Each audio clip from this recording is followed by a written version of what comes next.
তুমি বলেছিলে সব ঠিক হয়ে যাবে, কিন্তু তুমি বুঝতে পারোনি তোমার চলে যাওয়াই আমার জীবনের সবচেয়ে বড় ভাঙন।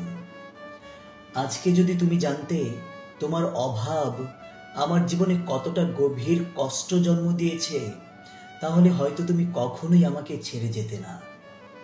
আমি প্রতিদিন ভাবি, যদি তুমি আরেকবার ফিরে আসতে তবে সব ঠিক হয়ে যেত, কিন্তু জানি সেটা আর সম্ভব নয়। তোমার চলে যাওয়ার পর থেকে প্রতিটি রাত যেন আমার জন্য এক একটা নির্ঘুম রাত হয়ে উঠেছে। ঘুমানোর চেষ্টা করলেও চোখে শুধু তোমার মুখটাই ভেসে ওঠে। ভেবেছিলাম সময় সব ঠিক করে দেবে, কিন্তু যতদিন যাচ্ছে তোমার অভাব ততটাই বেশি অনুভব করছি। তুমি আমার জীবনের একটি অংশ ছিলে যা কখনোই ভুলতে পারবো না। তোমার স্মৃতিগুলো আমার হৃদয়ে গেঁথে থাকবে চিরকাল।